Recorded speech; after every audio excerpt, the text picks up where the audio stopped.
steady aim at the target. I'm flooding the market, a break from the garbage. An artist, sensitive about mind pardon. No margin for error, flawless be rarer. The black cat goddess, you walking with a panther.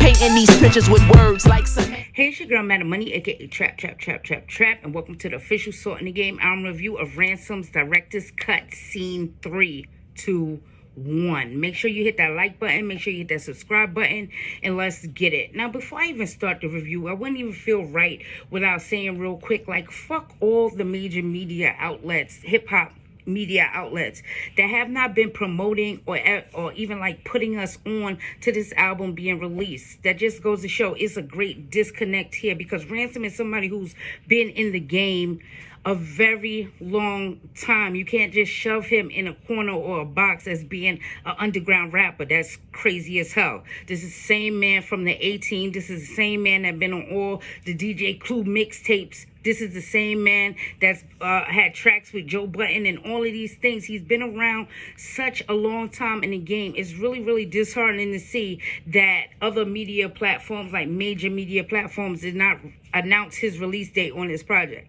It also goes to show that they're not even listening to us, like the hip-hop heads out here that's talking about people's works and albums every day, because this is not something that goes by quiet. We sit here and we talk about this. We talk about tracks like Inglorious Bastards. We talk about these things, you know, almost on a daily basis on social media. So for major hip-hop outlets not to, you know, cover or try to tell you or put you on to something like this popping off, it shows a real disconnect. I really don't appreciate that type of stuff when it comes down to such good music coming out. Now, it's just really weird. Like, you know, all the bloggers and stuff like that, we try our best to support and promote the artists as they're coming out, because we know that everybody does not cover these things the right way and everybody does not cover these things properly. But y'all gotta step y'all game up in the, you know, major hip-hop media field, because like it's crazy. It's crazy. This guy, he's been around for so long. How could you not try to tell people about this? Or how could you not be one of the first people out here to review these projects as it comes out? It's really sick. You know, they always just want to wait and try to do it when, you know, things get dry, or they hear about it or after the fact and stuff like that, when they're promoting out, you know, hip-hop artists right now that have no depth and no type of even history in the game. Based off of history alone, this should be somebody that you are trying to tell us about. We shouldn't be trying to tell y'all. And y'all should stop supporting people, I mean, and say, not really people, because people online and people on Twitter, y'all have the right to promote or whatever, or listen to whatever y'all want. But being a media outlet, y'all really don't have that right. Y'all should be really out there trying to be equal when it comes down to stuff like this, especially when it comes down to an artist that been in the game so long. So I just want to make that very clear, that y'all need to start calling out some of these outlets a little bit harder than what we've been doing, so that we can get that shift back in hip-hop and try to take our lanes back in hip-hop, because it's crazy that something like this will go by unnoticed, or, you feel me, untapped, to try to tell you that it's coming out when he's had 2 great projects come out this year already, and this is the 3rd installment. Y'all need somebody around, you know what I mean? Y'all need somebody around that's going to do this type of thing properly, because this ain't even cool. It made me actually sick to see people sitting there and saying who's dropping and who's not, and y'all not putting this on. Y'all not even putting him on the underground list of who's dropping. So what the fuck is wrong with y'all?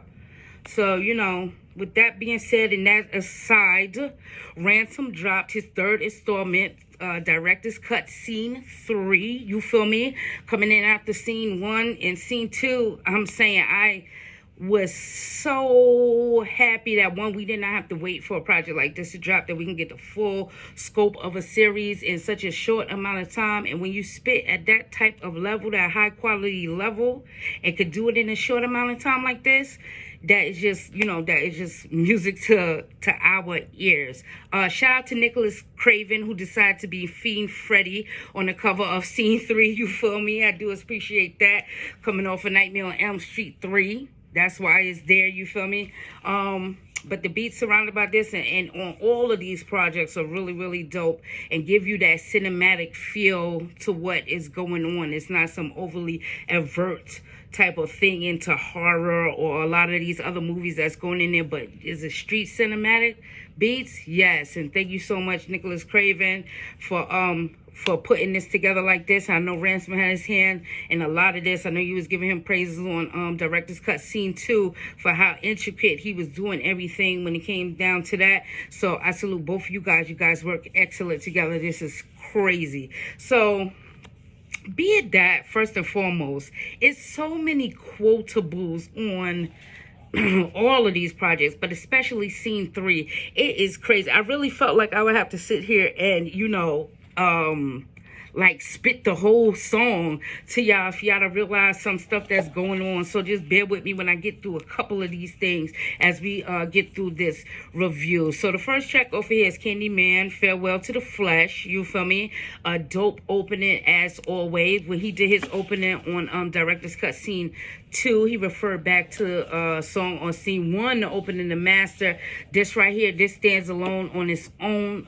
Some of the quotables on here. The threats of all these devils won't sound the same when you hear God. Talks of those fashion labels don't sound the same when you wear scars. Like, you need to understand that. And it's crazy as somebody, me personally, who is like stepping away from doing all the designer stuff, because just how I know how they treat us as a community and how they really, really don't give us credit for sparking some of the most trends, even in the designer world. I really, really felt that right there. So salute to you, Ransom, just on the opening alone. Then we get into a track called Blacula, all right? Featuring the Mussolini. Now, Mussolini is on the hook. You feel me? I do want to point out that across these 3 projects, though, there's only 2 tracks with hooks. One of which is this Blacula track. The other one is on Director's Cut Scene 2. You feel me? And that was where Ito is on Hellraiser. So that's the 2 like hooks on like something like 22 tracks amongst all of this, amongst all 3 projects. There's only 2 tracks with hooks. There's a lot of bars here, like bars. And like I said, it's just so full of quotables. Every time you listen to it again, you pull something else out. But it's something that just like hit you over here straight off the rip. And I do want to say that that is going on JD's Revenge featuring Rashid Chappelle. He does the outro on the track. He also calls this Poetic Street music, and that's exactly what is going on here. I couldn't have placed it or made it a better phrase myself for actually what Ransom is doing across all 3 of these bodies of work. Quotable on here: how you 6 feet underground and never left the curb. Now, you know, like, yo, it's just like such realism, such real conscious music going on here. These bars are not to be played with. Also, as we moving along on here, From Dusk Till Dawn featuring RJ Payne. I just would like to salute RJ Payne on this track. He really came and killed it, murdered it. Big Daddy Kane and Wayne Gacy on coke.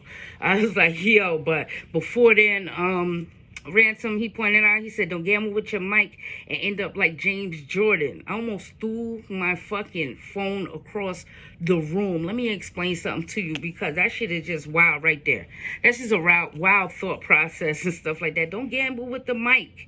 You feel me? And end up a James Jordan. Like, you better listen to this man right here. He's coming correct on all of these tracks. Then we have I Am Legend. I really did appreciate I Am Legend. It's real conscious. It kind of took me back to Scene 1. We have this feel about it. The beat, it had this vibe about it that I could have put it on Scene 1, and when it went flawlessly in there too. I do want to say too real quick, since I mentioned in Scene 1 has all the instrumentals attached. So for my rapping ass niggas out there, you feel me, y'all want to test your flow and test your skill level, go back to Director's Cut Scene 1 and utilize some of those beats. Like, it's so crazy because we had a real drop-off period in hip-hop where you were not catching the instrumentals, but anybody who really is from the come-up, they know, they understand that the instrumentals instrumentals was really a part of singles and EPs that dropped. That's what made them EPs, because of the instrumentals that were on the project. So salute to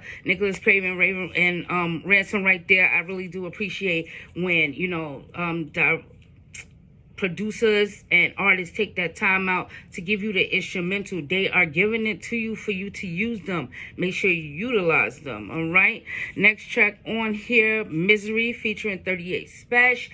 Always good to hear 38, you feel me? They have been in this. Like, this was so good on the low that they do need to come and work together some more. Like, I really would like to see them work together a little bit more on a couple of tracks. And then we come to the track Hereditary. Thank you. You feel me? Now, this is another one of these, like, just ultra conscious to the times that's in front of us as a community. You feel me? He's being real personal on the track, showing you something that happened to him in jail, how it resonates to what's happening on the street, and how all of this is conditions of our community that generation after generation goes through. You feel me? The hereditary of it. So right there, just like I said, the thought process behind his pen on these tracks are crazy to me. And like, we're at track number 7, and for a album, just like I said, just to be spitting and flowing, you do not have any dry spells in there, and that just really goes to show the craftsmanship of the beats, the placement of speeches and sounds, and all of these things involved. So I can't help but just say salute as we go through this. On Girl Gone, that's just real right there. That just goes to show a couple of conditions that we deal with in relationships, and if you choose to be abusive to somebody that's next to you, that shit will come back to you. You feel me? That shit is really real right there. So you gotta you gotta keep this in mind as you going through this album, that this is just like real life mixed with like some of the most potent, impactful punches and bars. Like, dog, like when does it stop? It never stops on this album. I just really appreciate it. Then we come to track number 9, American Hustle with Rome Streets.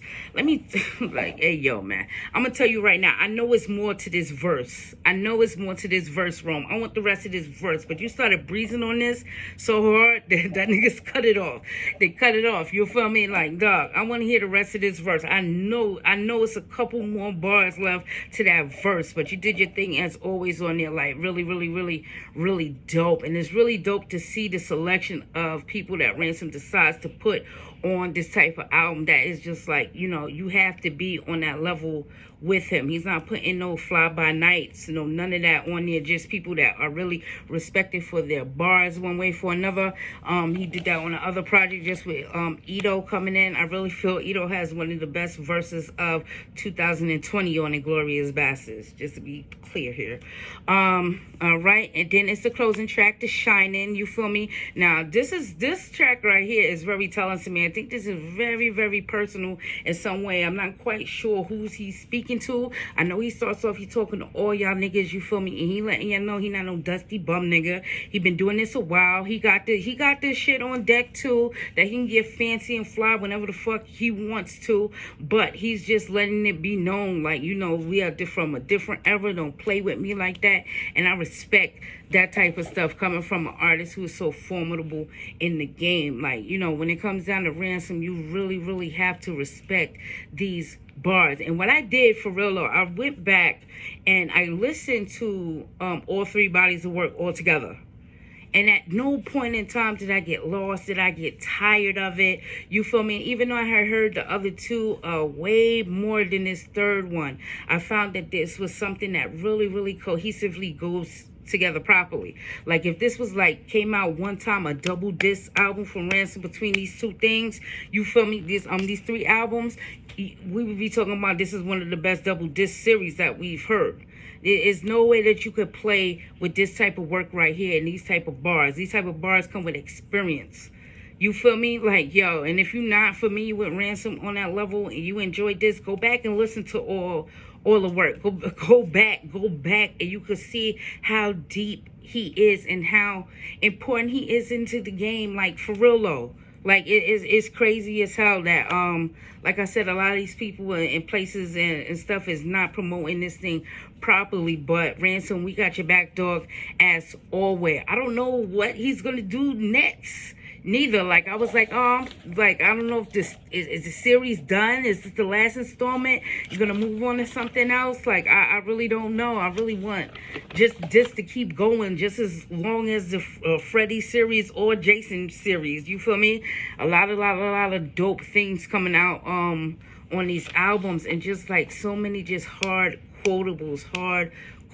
So you feel me? Make sure you listening to this in your right mind. And if you're not in your right mind, this shit is gonna put you in your right mind, because nobody is spitting these type of bars like that right now. I'm sorry to say. This right here, this is just level after level. Like I said, if I was gonna quote him throughout this thing, I would be sitting here spitting whole verses for you guys. You feel me? So, I'm Madam Money. You can follow me on Twitter at Madam Money Says. That's MADAMMONEYSAYS. That's on Twitter and IG.